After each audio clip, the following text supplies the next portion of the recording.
I'm going to share a story with you guys, and that story is about my brother. And I was really honored in a way, not because I was his brother, but his dedication. And his dedication meant a lot to me because for 7 months, every weekend, for 2 hours a day, he would show up for my therapy. I got better therapy with him than I got therapy with the physical therapist at the hospital. He was not a physical therapist, he was just a lawyer. But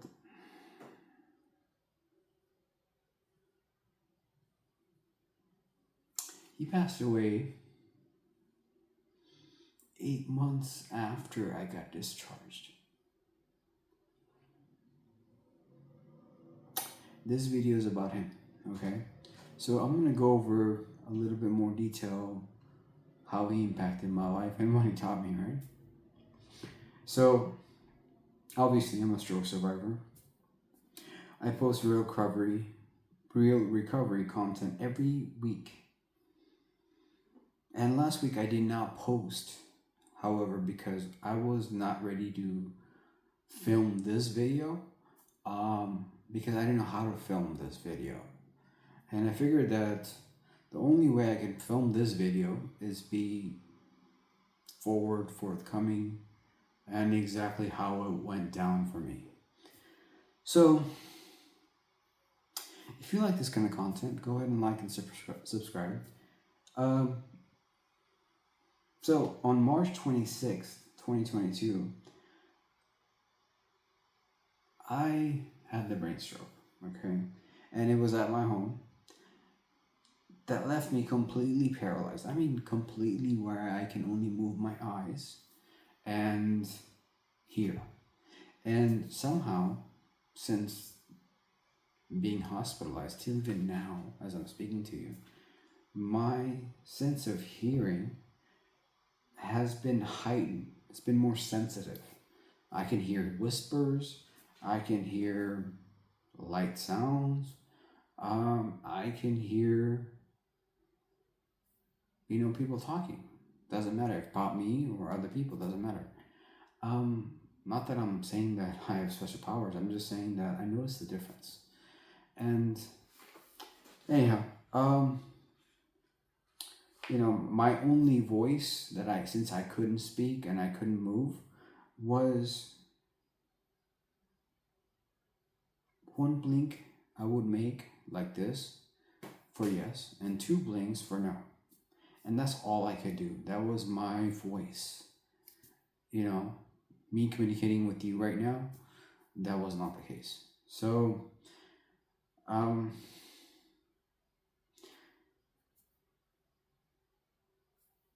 it was very bothersome for me because every conversation, every whisper, every moment when people in the room didn't know what was going to happen next, I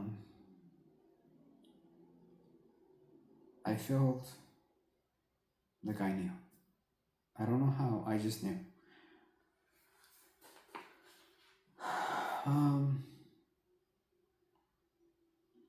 I noticed that my brother took care of everyone. He had a big heart. Not because he was my brother. I would have told who I'm speaking about this way anyways. But in this case, it's about my brother. So, I know he took care of my mother, my father. He was not married.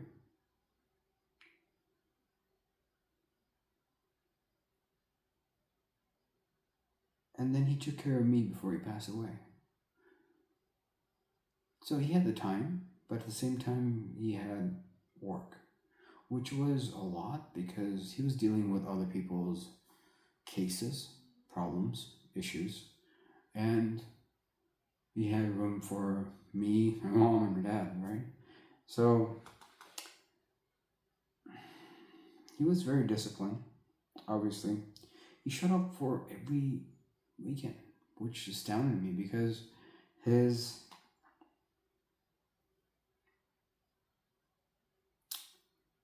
how can I say it? His I don't know the word I can look for, what I'm looking for. His drive, you know. I mean, it happened to me, not him. And, but his drive was there.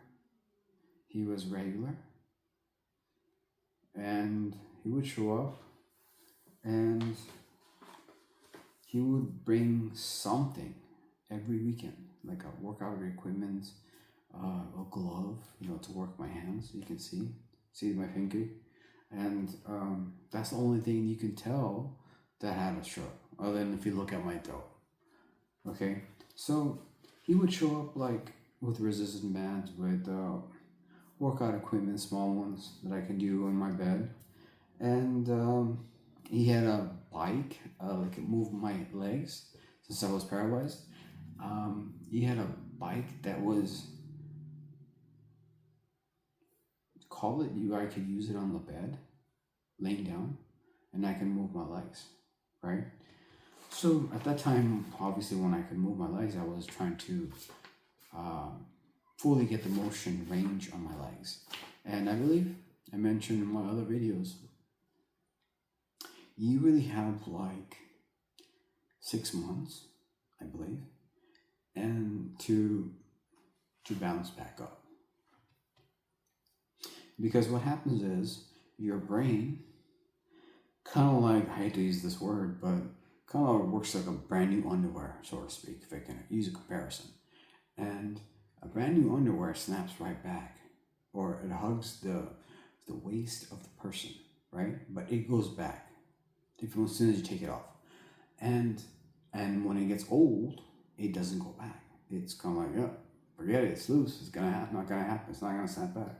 So the brain kind of like, and the muscles in your body works like that. So when I say 6 months, I mean just that exactly. I was paralyzed, I was bedridden. I couldn't hold a conversation at all, at all. Not that I think about it. I would make like corny jokes, or like quick jokes, small jokes, whatever. My sense of humor didn't go away. Matter of fact, it got heightened, obviously. Many things got heightened. And, him bringing equipments, it's...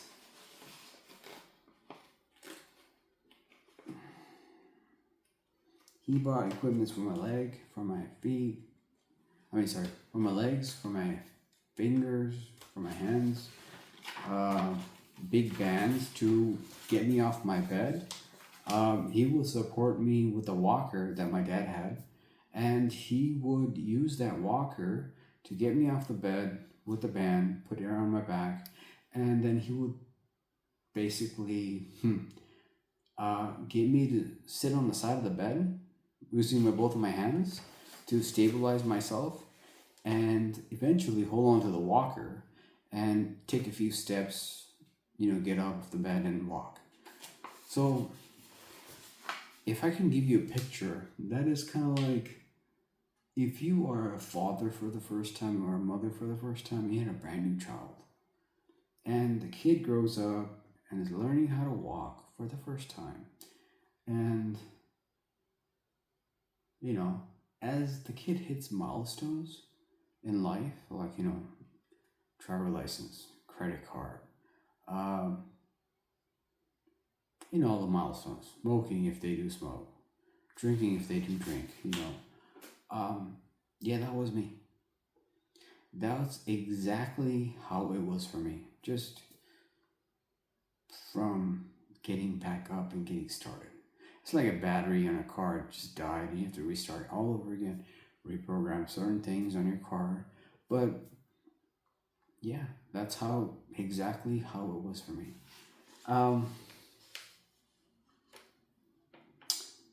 His workout, he would give me, like he would tell me with the glove, like, stretch my hands. And the glove was like robotic. So if you look at my other videos, it will explain. but the robotic hand was like, it would make my numb hand go like this. And for, like I said, for 6 months, I had to lay in my bed with two extra pillows on my sides like this. So my hand could stretch out, my fingertips could just stretch out. And then he got me a couple of bands that's wrist, and it had like rubber band fingertips. It would basically stretch my fingers out. It would bring up the equipments, and it would, you know, stretch out my hands. So that helped. Um, so the bicycle for the bed, the band that goes around my back, and believe me, he was much shorter than me. He's like 5'6". I'm like 5'10.5", so there's a big difference. And plus, I weighed more. I went in with 250, and I came out with 173. He's a guy of 156, I believe, maximum, before he died. So that's pretty much his weight. I mean, we both worked out, but I was more heavier, you know. So it surprised me. Not only showed up every weekend, but it surprised me that he could get me off the bed with the band, obviously.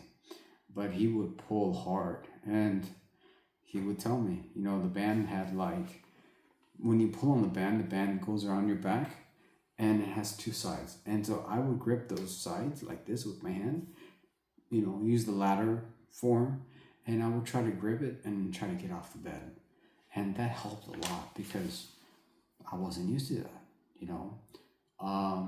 Believe me, I just felt like if I didn't have physical therapy plus my brother getting me off with these workouts, I wouldn't be here talking to you today.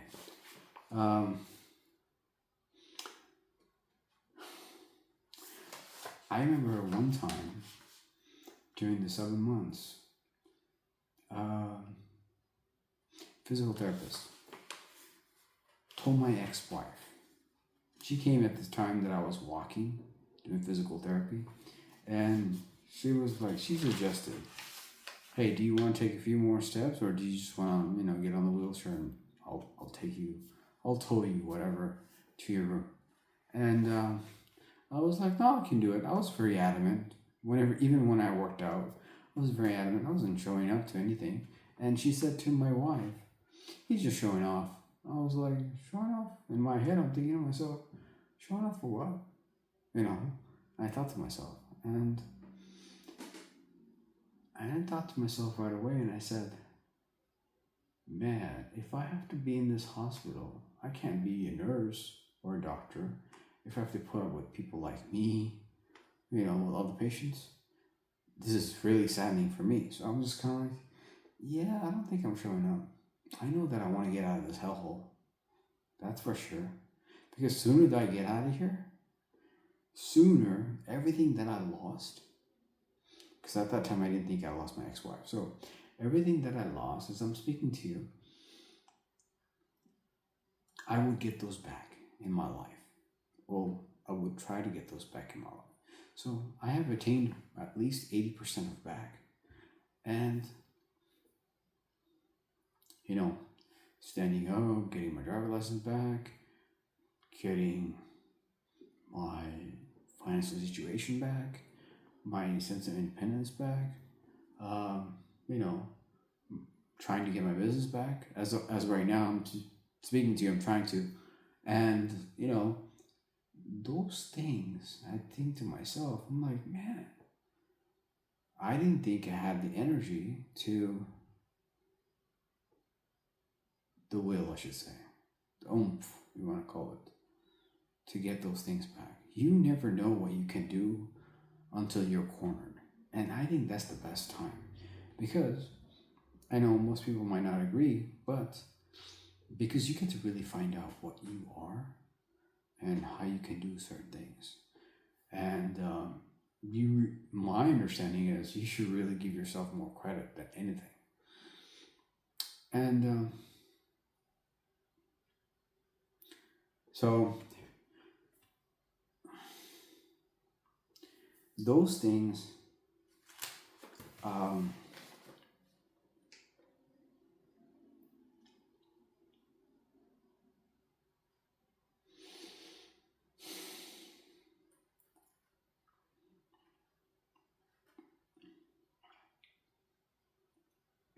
fueled me.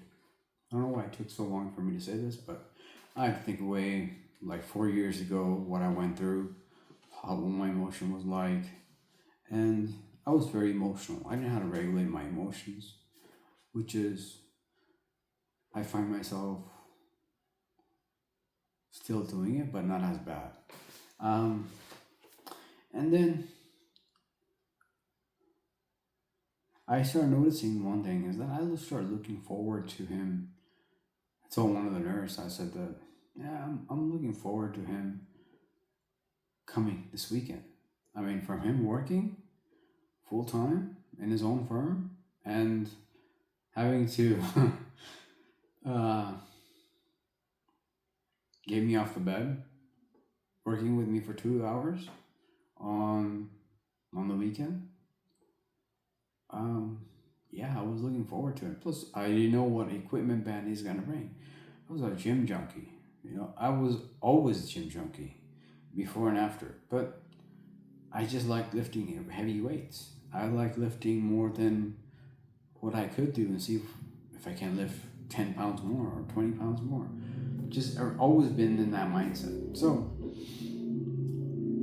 I was looking forward, like, hey, what is he gonna bring, right? And what is he gonna make me go through today? I'm I'm actually excited. So that kind of helped having that mindset, you know. Um,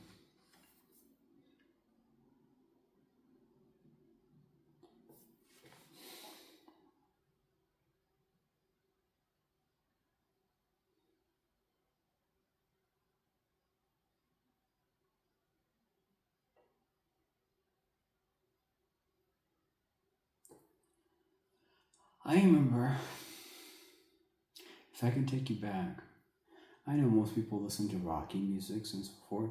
It was a song that I remember listening to a lot, even before my stroke. Whenever we hit the gym together, we would, obviously spot each other, and we would listen to rocky music, especially the one in the car. And I know it's corny, but the Eye of Tiger, the No Easy Way Out, those were our songs. So, come to think of it, it's very hard now to listen to this kind of music. I don't have a spotter. So, I I still listen to it, don't get me wrong, but it's like if you're 80s baby, you are listening to that, period, you know? And tell me in the comments below if you think otherwise, because as far as I notice, most of the 80s kids who grew up watching Sylvester Stallone, Dolph Lundgren movies, Van Damme movies, they always seem to resonate to this kind of music and so forth, or their movies and so forth. So, anyhow, so that was our movie, and we would always, even now, I could relate. Matter of fact, I think the things that have fueled me to get me here, to me talking to you right now, and that song and the equipments of the band, of the gym stuff, those were the things that got me here. Believe me, as I'm speaking to you right now. I still do, even now. I use my pain to fuel me. And I think most people do. You have to. And, but I noticed one thing is that if I can go back, and I'm not even going back, I go back every day. From the time he passed, from the time he was alive, the music we listened to, the things that happened to me, Um, oh, another one, another new thing. I remember me coming back alive because I was on the, what do you call that, coma? I was on the life support.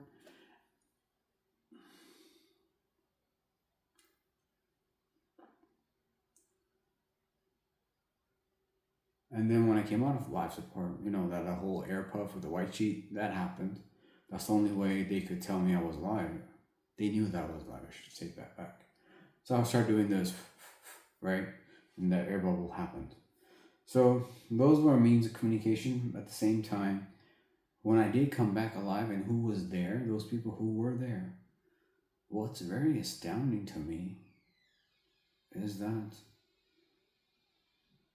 those who were there, I'm not going to say any names, but I'm going to say I saw who they were. They were, there's a saying, people will say with their mouths what they don't mean with their hearts. It's not aligned, okay? And if you never heard that, and if you have heard that, then you know what I'm saying. And they said they prayed for me. Man, were they disappointed when I came back alive? It was surprising for me and them because they are very near and dear in my family, friends, strangers. Um, it surprised me that they had that kind of luck. They were and they were surprised. I was surprised. The feeling was mutual, but the feeling was, ta-da, I'm awake, and they were like, no, why? That kind of luck. So, anyhow, so on November 2nd, 2022, 7 months after my stroke, I walked out of the hospital on my own 2 feet. I could barely walk. But yeah, I was like, I don't want to stay here anymore. I'm tired. I heard stories where this room on this side of the bed, the other patients who have left walking on their feet. So I was like, oh man, I gotta get out. And I heard story that the other patient, I don't know when he was there, he decided to leave without discharge from the hospital on my side of the bed, living in, obviously, residing on my side of the bed, right? And when I wasn't there, obviously. And so he left. I don't know to what device he used or if he used any device, but he quietly left. He discharged himself. So I was like, oh man, that's my kind of guy, and um, yeah, he left. And I was like, I'm definitely not going to be the other person not getting out. I'm getting out, discharged or not. And so I made it my goal. And then when I finally walked out, I had like 8 months with my brother, obviously, right?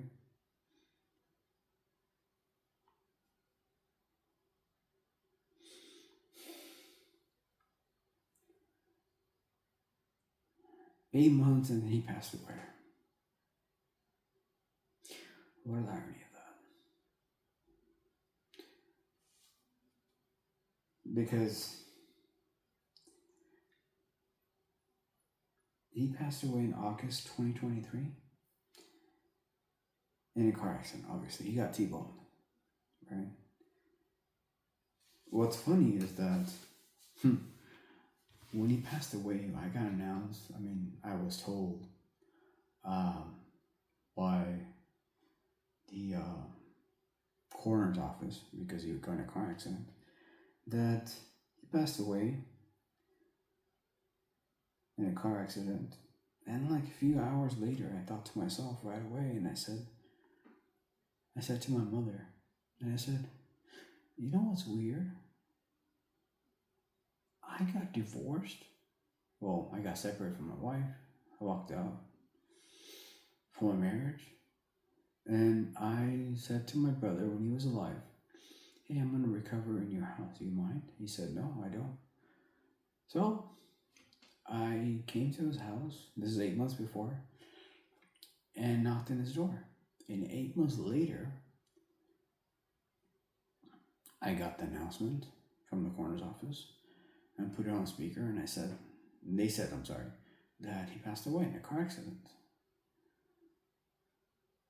And I thought to myself hours later, telling my mom, isn't it funny that I leave my marriage coming here to recuperate in this house, big house, where I'm filming from.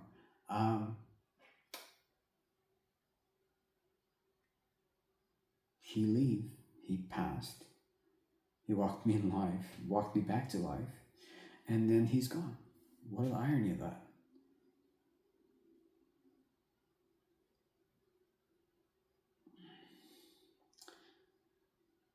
I only got 8 months.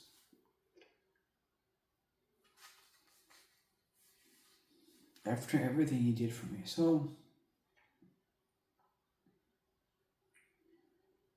I mean, he was just walking just fine. I'm the one who was bedridden, remember? And he was healthy. And I am the one sitting here, 90 to 95% operational, talking to you and filming this video. I still think now, even now,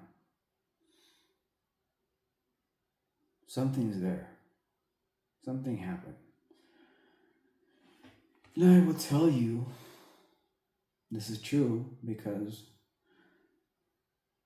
well, certain things you just know and you can't put it to words. And what I know is that when the white sheet came off my head, I came out of coma, I felt something in that room. Don't know what it is. Don't ask me what it is. I don't know. You can leave comments down below, but I know that I felt something. I don't know how you want to explain it or, call it coincidental, whatever you want to call it. So, anyhow, I figure I share that with you.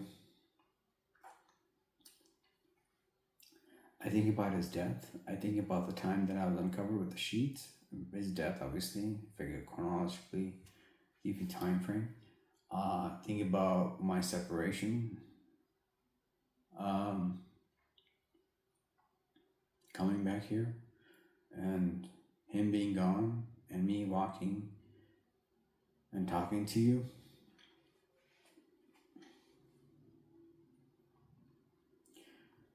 I can't justify this at all. I can put it out there, but I can't justify it. I remember one experience that I had. Obviously, I'm using my cane, my only device. I'm learning how to walk still. And I obviously got discharged. And I'm going to my physical therapy, right? You still have to go to physical therapy as you are in home recovering. So I am. And I called the Uber. And me and my Uber driver started discussing, start talking, the story that I'm talking to you right now. And she said, which was like light bulb in my head, but she put it so simply, and was this: do you know when you drive, you see a billboard, just like wanting her to call Larry Parker or call Jacobian Myers or, whatever it is, advertising. I don't know why I said those, but that's what it is. And I was like, you're just like that billboard sign. And I was like, huh. Everybody who passes that billboard sign knows exactly what it's advertising. You can read it. You may just look at it like, okay, whatever, and be bothered by that sign. You could be anything. But that sign is here to stay. As long as it can, right? And I said to myself, huh, that's funny. Um, because 24 hours later, before I got into that car, I was praying, obviously, right? So I just said to myself, while I was praying, and I said to, God, I was praying, and I said, you know what? Give me a sign. Give me something that would justify why I'm here, or give me a sign why I'm here. And I didn't know that billboard was a sign. And here she's explaining me what that sign meant. And I was like, huh. And then I thought to myself, okay, that's kind of weird because I asked 24 hours ago, talking to myself, about this prayer. And then 24 hours later, here's your answer. So I figured I'd share that with you. It's funny how life works. So me having to get over this 8 months period that I got with him.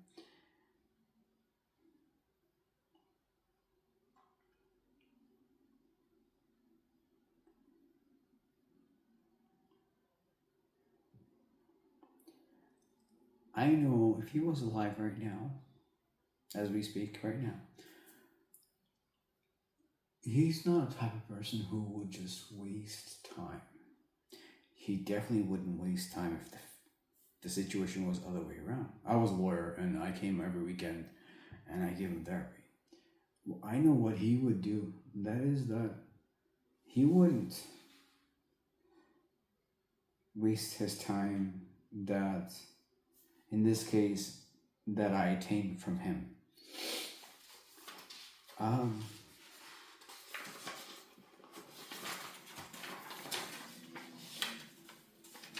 I'm going to share with you three things that I learned during the time I got therapy from him, okay? And you can take it or you cannot take it however you like. But those three things, I'm going to read it out loud to you. You show up even when it's hard, even when nobody notices, even when the person you're showing up for can't say thank you. In this case, I couldn't. And so his motto was, I can tell, was being the person in the room,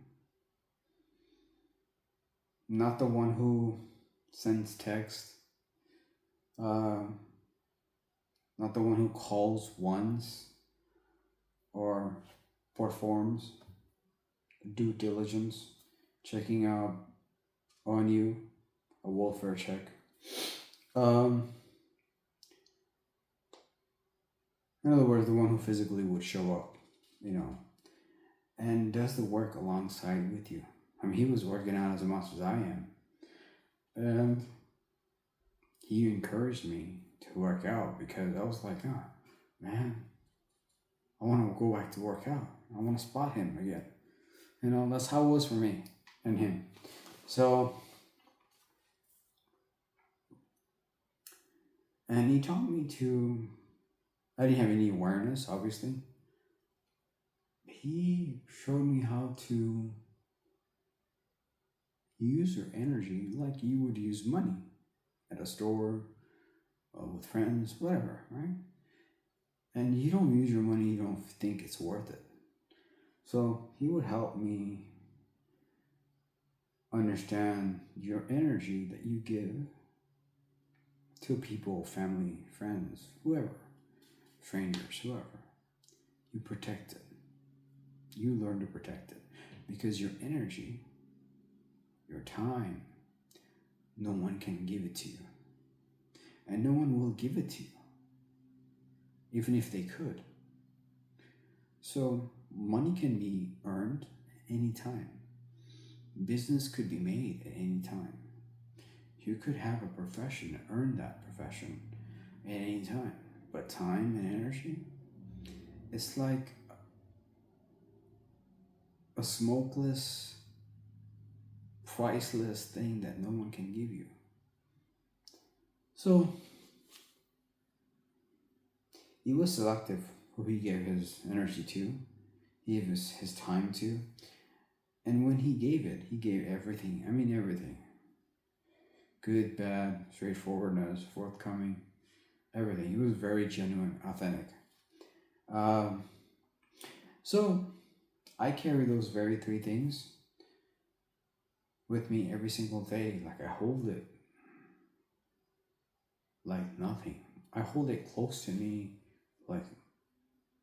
like you would hold money close to you, right? So, anyways, I figured that I shared this video with you today. If you have someone in your life who shows up for you the way my brother showed up for me, tell them, don't wait. You don't know how much time you really have with that person. You know, here you're thinking you might go, but it's the person who's in front of you. So, something to think about. Um, share this video with someone who needs to hear it. I try to put out weekly videos, and sometimes I might not because I have to figure out a way to come to you with these kind of videos you're hearing right now. So it might take time to create it, but definitely share it. Leave a comment below.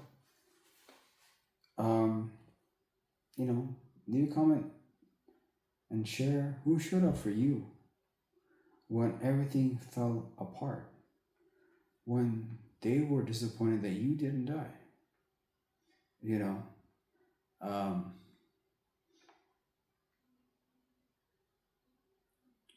so yeah, that's all I have. Bye.